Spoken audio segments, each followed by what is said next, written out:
Hey guys, here Gene. So I really wanted to get this video out to do with this car and generally speaking this footage because it was absolutely awesome.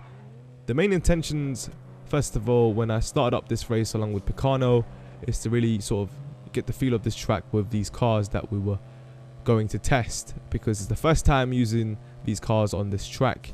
And as you guys know, this is a track that we use to test cars that Rockstar bring up with their DLCs.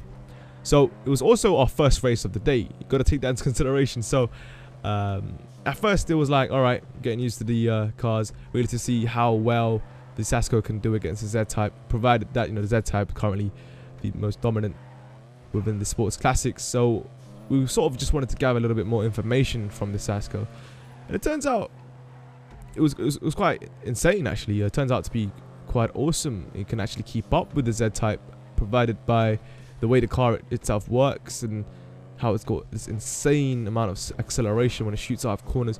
But there's a certain way to actually drive this car, and you can be extremely consistent with it if you do understand it. And that's the beauty of it. You know, it's not where it's unpredictable.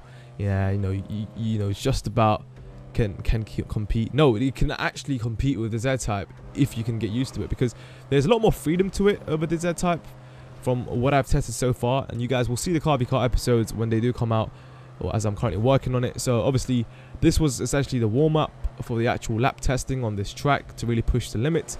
The lap times you'll see at the end of this footage are not the actual sort of limits for the two cars, so don't base this footage on the actual comparison video that you guys will see for the actual car episode. That you guys will see pretty soon when I actually finish editing it, as I have the footage for it now from all the testing we've done yesterday. So yeah, basically the Casco is absolutely awesome. Lampadati Casco, it's got insane acceleration, it's got awesome turning circle, extremely responsive, but does feel rigid at times, and sometimes you do get that little bit of understeer, at the same time oversteer as well. And you know, you have to really balance it out, because it's all about carrying that speed across these corners, and you sometimes do get that inside tire skid as well. And both these cars actually have that similar sort of response as well when it comes to the understeer and oversteer. But the Z-Type, on the other hand, obviously feels extremely heavy. You know, it feels extremely heavy, and a lot of the weight is actually on the front of the car, so you do have the tendency for the rear to actually stick out when you're trying to carry that speed around the corner. So you have to be extremely careful on the throttle with both cars actually, because you know they both have that sort of tendency to snap at any given point. But the recovery on the, you know, the Casco is actually quicker if you were to make a mistake than the Z-Type itself. Obviously, considering the weight itself, the size, and the pure nimbleness and the responsiveness of the Casco itself is much better than the Z-Type. So all of this is really down to the driver's preference. Obviously, the top speed on the Z-Type is extremely dominant, regardless and whatever car it is. And you know, it's I guess that's where the sheer sort of dominance comes into place anyway. But what's awesome is that the acceleration in the Casco is on another level, provided that even with the variables and little bumps can really make it go even further. Sort of like similarities with the Jester race car. So all of this taken into consideration, you guys should expect to see a pretty awesome comparison coming up with the car episode. So this race actually, well, this warm-up turned into quite an awesome little intense battle. And this is a side of racing, I guess, is also part of GTA 5, and that's what I wanted to talk a little bit about as well, is that non-contact racing is what we first initially started doing. And if you guys remember, 9 months ago we did like 4v4 battles with teams. That was extremely fun, and I really do want to bring that back. I really do want to bring more variety with the GTA 5 racing, because now we've sort of really and truly restricted ourselves with the contact racing and stuff. You know, that is fun, and that is obviously the pure form of racing. But obviously, when you're talking about GTA 5, we are given the option to try out different things. And one thing that was really awesome about this game was that you are allowed to do this sort of stuff with non-contact racing to really test someone's consistency. And this sort of brings up this uproar, sort of discussions and opinions, where certain people say, no, this is not racing, this is stupid, this is just you practicing.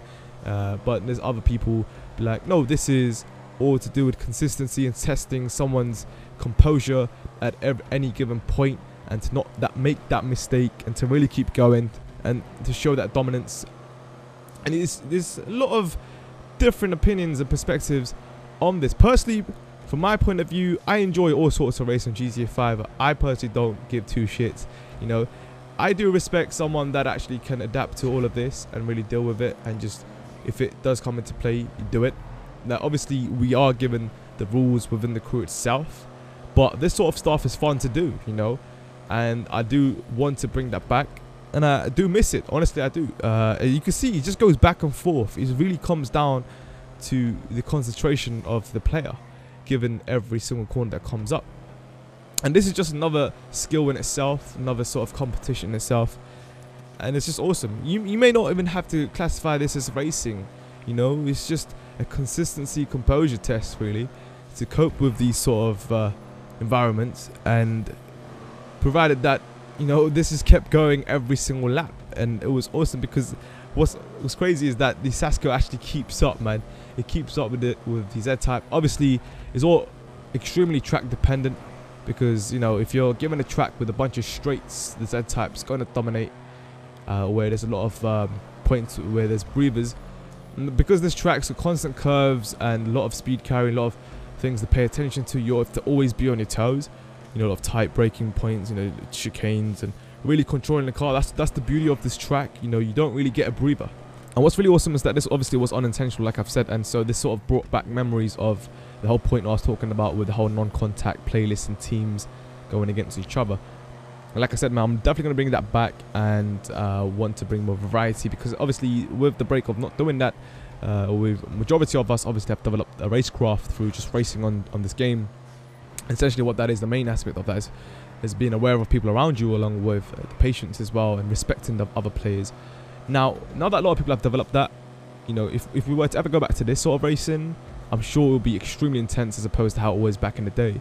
So a lot of people obviously have improved since then, and a lot more people should now be finishing together, in the sense of how this sort of happened with this race. And you know, back then, technically those photo finishes were absolutely awesome, and you know, with 4 cars, you literally go inside each other for the finish line, not knowing who actually won the race. That sort of feeling is really, really awesome as well. But yeah, I wanted to also talk about an upcoming event that's going to be replacing my Friday endurance racing pretty soon, in a few weeks time actually. But the upcoming event right now, this Friday, in a few days time, it's going to be a Panto endurance race that will be lasting over 1 hour 45 minutes.